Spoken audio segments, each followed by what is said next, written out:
Welcome. In this video, we're going to discuss the problem Safe and Dragon Dance from the July 2020 Long Challenge. I hope you have read the problem statement, and now let's have a quick recap. In this problem, we're basically given a mountain range having some mountains, and we can travel from one mountain to another mountain if the height of the starting mountain is greater than the height of the mountain we're going to. And also, we cannot change the direction of our traversal midway. For example, if you had started traveling from 5 to 3, we cannot move back and go to 4. The direction cannot be changed. And also, for example, we cannot go from mountain 1 to mountain 4 because we have to cross mountain 3, which is not possible if you start from mountain 1.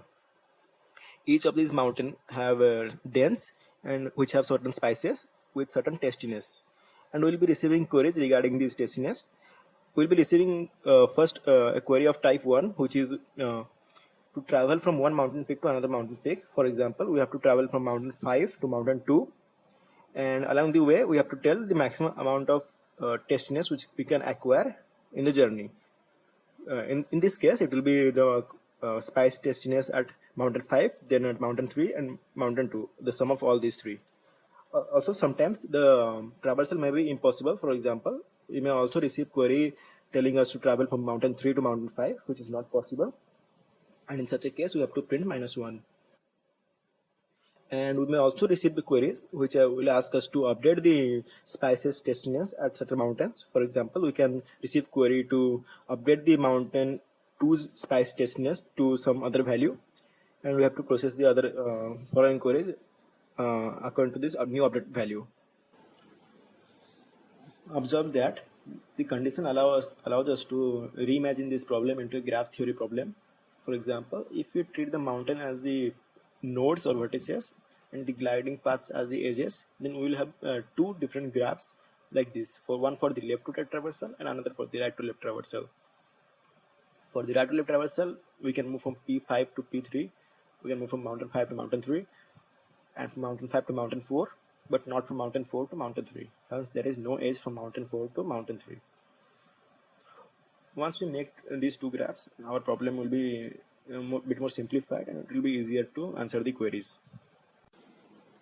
Now let's have a quick explanation for those who are intermediate in graph theory and do not need a in-depth explanation. Form two directed graphs, one for the left to right traversal and another for the right to left traversal, and store for each node the sum of tastiness of all its ancestors, and then process the queries using a DFS order array with the help of any log n based range query data structure like segmentary or Fenway. Now let's head on to a more elaborate explanation of this. Okay, now let's discuss how to answer the queries using these graphs. For example, we will be using the left to right traversal graph when the starting vertex has the lower index compared to the ending vertex. For example, we have to move from 5 to 8, then we will be using the left to right traversal graph, and you have to use the right to left traversal graph when the starting vertex has higher index than the ending vertex. Now, how to answer the queries?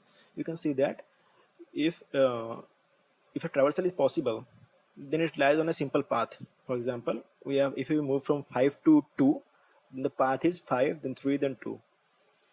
And if a traversal is not possible, then we can easily see it from the graph. For example, if we are told to move from 5 to 9, it is not possible because the 5 and 9 are not in the same component. And for example, if we are supposed to move from 8 to 9, it is not possible because there is no edge from 8 to 9. And now let's move on how to answer these queries in reasonable time complexity and also handle the update queries. Now let's discuss how to do the queries efficiently. So you can observe that the traversal is only possible when the destination vertex is in the subtree of the source vertex. For example, we can travel from 5 to 8 or from 4 to 8, but not from 2 to 8 because we cannot travel outside of the subtree of 2.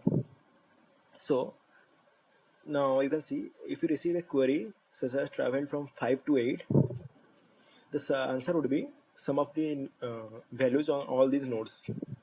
Now, how to compute all these values for all the nodes efficiently? So we will store that for each vertex we will store the sum of the values of all its ancestor vertices.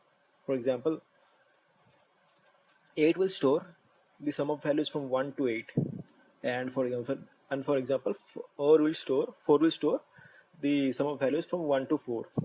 Now you can see that if we subtract these values, we will get the value we need. So the answer to any query is value at destination minus value at parent of source.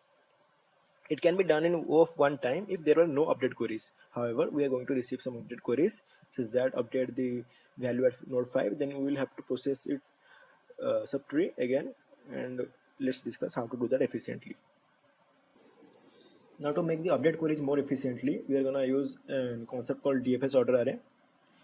It is basically an arrangement of the vertices in the order they appear in the DFS. For example, here the vertex 1, then 2, then 3, then 4, 5, 6, 7, 8 and 9. They are arranged in the same way here. But also we are going to store the starting time or the entry time for this each vertex and the ending time or the exit time for each vertex while doing the DFS. For example, I entered the vertex 1 at time 0, then entered vertex 2 at time 1, the vertex 3 at time 2, and exited vertex 3 at time 2, exited vertex 2 at time 2, exited vertex 1, not now, I haven't exited it right now. I will go to 4 at time 3, then to 5 at time 4, and so on. And after the traversal is done, I will exit the vertex 1 at time 8. Now what's so special about these times are these will represent the subtree locations in this array. For example, 0 to 8 in this array, from indices 0 to 8 are the subtree of 1 including itself, and for 0 to for 2 starts at 1 and ends at 2. That means the subtree of 2 is from index 1 to index 2. Now how can we use this information to make the update queries? For example, if we are told to change the value at some vertex, like for example for vertex 4, we will change the value from 5 to 10. So we are adding 5 in this vertex. Also we have to pass the plus 5, which increment of 5 to all its subtree elements, and we can do that easily because we know which subarray corresponds to which subtree. So for 4 we can see that its subtree lies from 3 to 8. So that means if we update all the elements from index 3 to index 8, then the subtree of 4 will be properly updated. So initially we're going to store all the testiness value at 0, then put all the initial values that will be transmitted to all the subtrees in log n time. And for example, if you are putting plus 7 on 1, our algorithm knows that we have to put it from 0 to 8th index, so it will add plus 7 at all these index. For example, if our query tells us to subtract minus 5 from 2, then we can easily subtract minus 5 from both the 2 and its subtree also. This can be done with a Fenwick tree, and I'm going to explain how I did it in the coding part. Now I'm going to explain the code. Now let's come to the coding part. So here I have declared ltrav and rtrav as the traversal graphs where I will store the graph, and there is a parent 2D array. Parent of 0 will represent the parent of ith vertex in the left to right traversal, and similarly parent of 1 will represent the parent of ith vertex in right to left traversal. And here are the starting and the ending times or ending positions of the subtree of vertex I in the DFS order array, which will be making using the DFS. And 0 is for left to right, and 1 is for right to left. There is a timer variable which will help us in determining these starting and ending values. So initialize the parent array with -1. Initially we are going to assume that everyone is disconnected and no one has any parent. And let's head on to the graph making part. Now I'll explain how to make the graph. And here I'm going to explain how to make the graph from left to right graph. So we'll travel from the index 0 to index n and push back if the stack is empty, we'll push back the current element, because there can be no parent for I. And if the stack is not empty, Then we'll check the back of the stack. If the element at the back of the stack is having higher height, then it can be a parent, otherwise it cannot be a parent. So we'll pop until we get an element which has higher height. And after we have done the popping part, if the size of the stack is not equal to 0, that means we have found a vertex with higher height. So now we will make that vertex the parent of the ith vertex, and also set it in the parent array.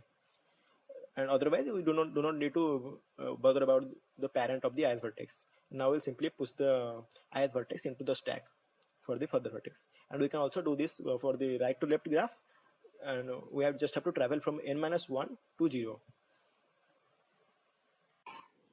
Now we're going to actually do the DFS and determine the ranges in this DFS order array for each subtree.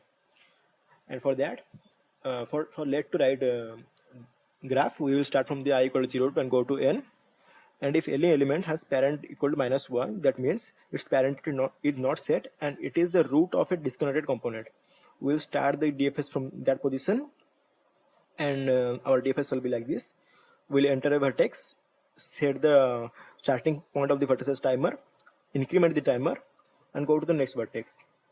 And after it has explored all these children, the timer shall have been appropriately incremented, and now we can set the ending or the exit time of this vertex as timer -1. It will give us the appropriate range for the subtree of this current vertex. Similarly, we'll do the same for DFS R, and here we will start from n-1 and go to 0. Here I've created two Fanuc trees. The definition of these structures I will be providing in the link in the description. You can go check the code there and see the Fanuc tree description. And now, initially the Fanuc tree has n places, and all are initialized with 0. And now we will update the subtree of each node with the current initial testiness it has. So I will travel from 0 to n, and for each Fanuc tree I will update the value of the ith subtree, that is starting from starting index of the I and the ending index of I, and this will give you the appropriate range in the Fanuc tree array, and I will add a of I to all those elements. And after this, the initial query has been done, and we have a properly working Fanuc tree ready. Now we will be processing the queries we will be receiving.